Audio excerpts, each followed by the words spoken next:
হয় এই কালভাৰটোৰ মেইন মুখা কালভাৰ বুলি ক'ব লাগিব কাৰণ এই কালভাৰেদি যোনটো পথ গৈছে NC টিকলিবিল আৰু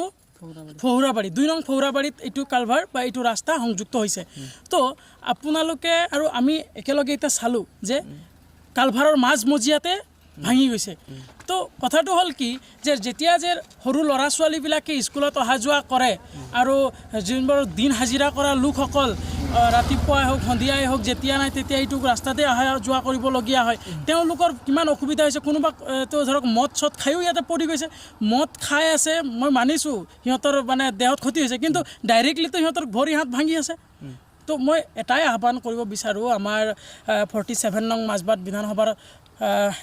MLA ছাৰক যে অতি সোনকালে আহি এইখন অলপ পৰ্যবেক্ষণ কৰি নিৰ্মাণ কৰাৰ চেষ্টা কৰে যেন আৰু লগতে মই 39 নং পাঁচনৈ চেৰফাং সমষ্টিৰ MCLA ডাঙৰীয়াকো মই আহ্বান জনাওঁ যে আমাৰ এতিয়া ধৰক ইলেকশ্যনৰ সময় বা ইলেকশ্যন এওঁলোকক আমিয়েতো ইলেকশ্যন দি জিকাইছোঁ তো এওঁলোকৰ কৰ্তব্য হয় আমাৰ গাঁও অঞ্চলৰ ৰাস্তা ঘাট পদূলিবোৰ ঠিক কৰাৰ আপোনালোকে নিজে দেখিলে আমিও দেখা পালোঁ যে কেনেধৰণৰ এইটো একটা মাৰাত্মক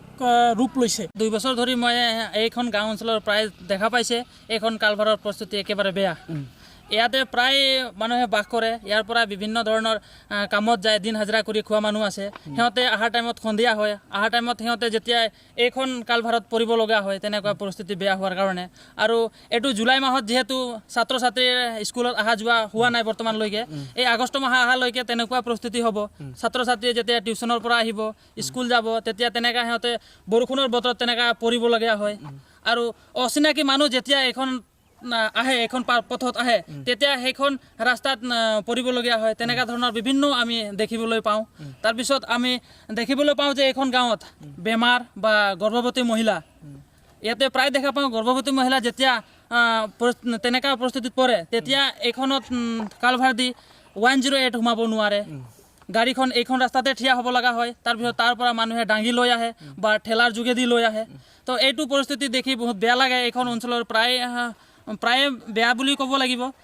এইখন 47 নং বিধানসভাৰ সন্মানীয় চৰণ বড়ো ডাঙৰীয়াক তেখেতক মই এটাই আহ্বান কৰিব বিচাৰোঁ অতি শীঘ্ৰে এইখন কালভাৰখন মেৰামতি কৰি দিয়ক এইখন মেৰামতি কৰাৰ লগতে আৰু আগফালে আকৌ বেয়া হৈ পৰিছে সেইখন আৰু প্লাছ MCL দীপক ডাঙৰীয়াক মই তেখেতক ক'ব বিচাৰোঁ এইখন গাঁও অঞ্চলত আহক আৰু এইখন পথবোৰ চাওক আৰু এইখন অতি শীঘ্ৰে বনাই দিয়ক অকল ভোটৰ সময়ত আহিখিনি তেখেতে এইখন গাঁৱৰ পৰা ভোট লৈ জিকাৰ পিছত তেখেতে এইখন গাঁৱত এপাকো ঘূৰিব নাহে এইটোৱে মই ক'ব বিচাৰোঁ